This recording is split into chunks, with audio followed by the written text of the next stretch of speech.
Well, did the IRS just get caught again targeting conservatives? First, the Tea Party, and now the IRS accused of trying to smoke out conservatives from Hollywood. That's right. If you aren't a typical Hollywood liberal, then you better watch out. Absolutely, we were targeted. It feels kind of creepy to be on somebody's enemy list, especially when it's the government.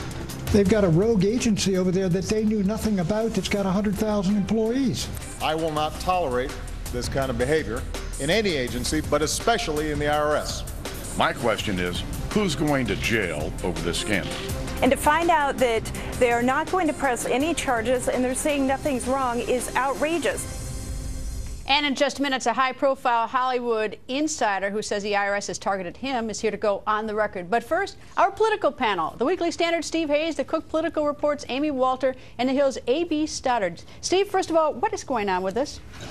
Well, I mean, it certainly sounds like the IRS is targeting this group, Friends of Abe, which exists in Hollywood. And it's part of a broader pattern we've seen of the IRS targeting conservative groups across the country. This group is particularly interesting. It's existed mainly in secret now for the better part of a decade. They don't do much. They don't have much in the way of political activities. They get together. They have a big annual dinner every year. They sometimes go out and meet at a bar and have drinks and play pool. But it's not a group that's out there actively working in politics on a day-to-day or week-to-week or month-to-month basis. So it is curious to me that the IRS would target them and would visit upon them such scrutiny, given their rather limited and pretty much harmless political activities. Well, as I understand, they've been given, Amy, a bunch of extra questions to answer. Right. They've been trying to become tax exempt for the last 2 years. It's still pending, and they feel intimidated. Well, you know, the reality now is if you have any link at all to politics, anyone who is associated with your group, who has made any sort of political statements, who's out front in any way, shape, or form, and you go and you apply for tax-exempt status, you're going to get a level of scrutiny. Both sides, I mean, because I think... But I think in this case, right, the issue in this case, clearly, is that these were high-profile people who also happen to be Republicans. Now, what's going to be curious to see is, are we going to see more cases of this, of outside groups getting scrutiny, or what we're going to see, I think, is fewer people saying, or fewer people going and asking the IRS for tax-exempt status, saying, you know what, let's just be a C4 instead of 501c3 so we don't have to go through these hoops.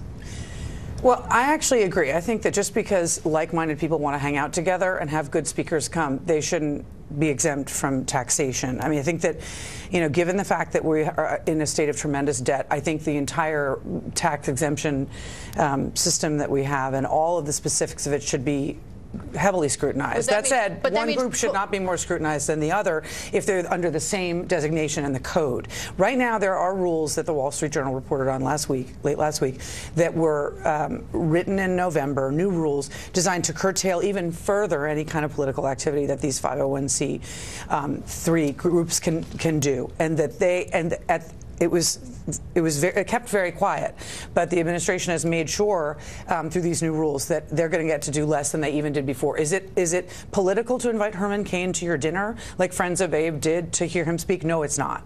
If they don't have a political agenda, then they shouldn't be subjected to that kind of scrutiny. But some groups, I still think, should. But here's the problem, and I don't know if they have to renew every year or get a whole set of questions. But the Tea Party is relatively new, and anyone who's applying now, if you're going to put that harsh scrutiny on them, you know, the people who are already sort of grandfathered in, they're in good shape. It's the new groups if they're going to be. The question is this something that happened 2 years ago, and it was part of what we learned about with the Tea Party groups, and they were part of this, and it's still today part of the issue, or is this something that's happened since we learned about the scrutiny of the Tea Party group? You know what I mean? Like, is this something that's new, or was this already happening at the same time as the other groups? Or is it some combination? I mean, I think with what we saw with the Tea Party was really unprecedented. I mean, the kind of scrutiny that the Tea Party had to withstand, and the fact that the Tea Party, in effect, disappeared for large stretches of the pre-2012 election cycle. I mean, you remember there were members of the media who were saying, "Where's the Tea Party?" And part of that was, of course, just,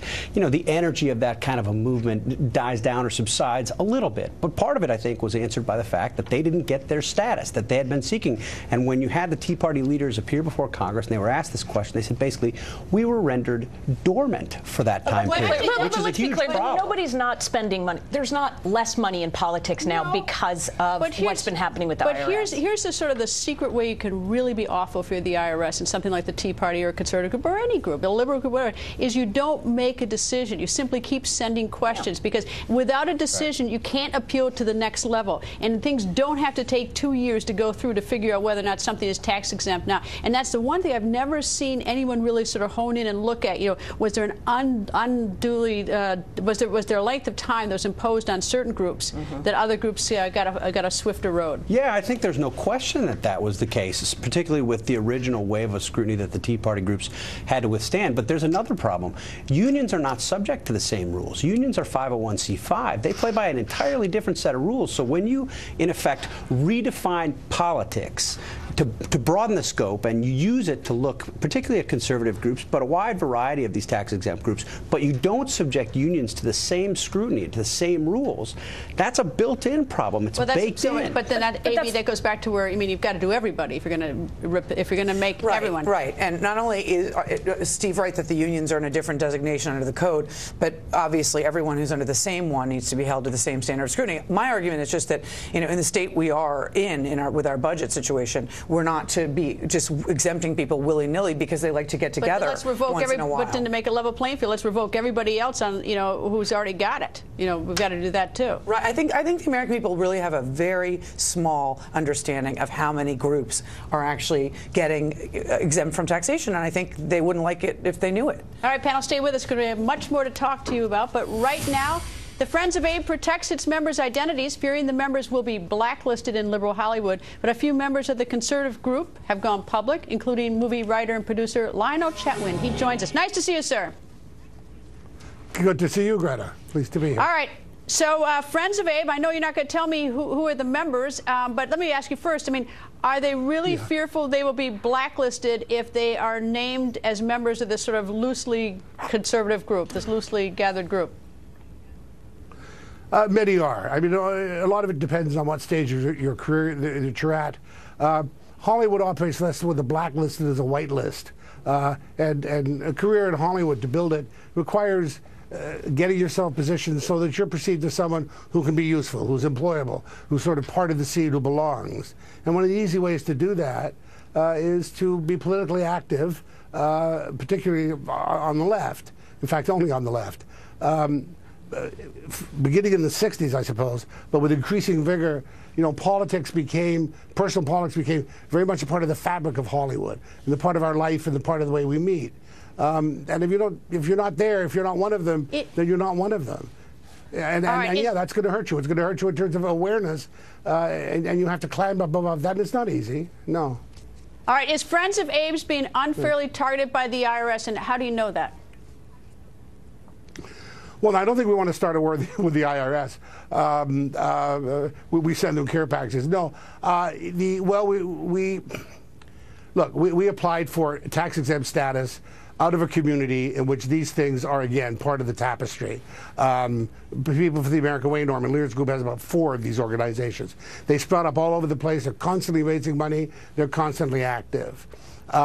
We wanted to try and find some more formal way to channel what we do and be more intelligent about it. I mean, Steve's description of us as sort of a Rotary Club on Valium, massive Valium, isn't really that far off, but we are a little more than that. We wanted to plant our feet in the ground, collect money from people who are interested in what we were doing, and trying to organize a program and educate ourselves about who we are and how we relate to the outside world. That application was made a very, very long time ago, and it had been met only with questions and more questions and more questions, without resolution, which means that you really can't go any further.